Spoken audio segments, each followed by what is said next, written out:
नमस्कार, मी प्रणिता बोरसे. आपण पाहत आहात TV9 मराठी आणि बुलेटिनच्या सुरुवातीला एक महत्त्वाची बातमी.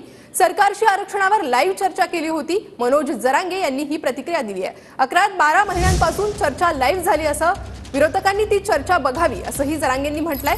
तर शिंदे आणि पवारांमधल्या बैठकीत आरक्षणावर काहीच स्पष्ट झालं नाही का असा सवाल जरांगे यांनी उपस्थित केलाय. सत्ताधारी आणि विरोधकांमध्ये षडयंत्र दिसतंय. आचारसंहिता लागेपर्यंत वेळ काढूपणा सुरू असल्याचंही जरांगे म्हणाले. काही मराठा समाजाचे कार्यकर्ते असतील, संघटना असतील, ते शरद पवारांची भेट घेतात आणि त्यांच्याकडून असं हवं आहे की ओबीसी किंवा मराठा आरक्षणाबाबतीत शरद पवारांनी स्पष्ट करावं.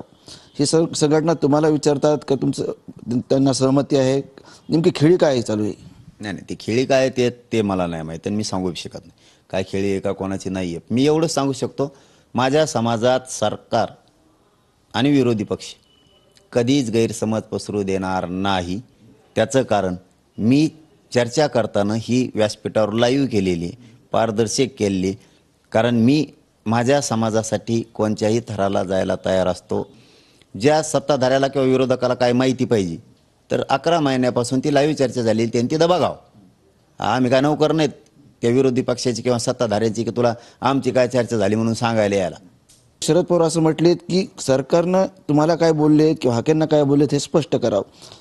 तुमच्या काय जे चर्चा झाल्या जग जाहीर झालेत, परंतु शरद पवारांनी असं बोलणं की सरकारनं स्पष्ट करावं की तुम्हाला काय शब्द दिले, हाकेंना असेल किंवा तुम्हाला असेल.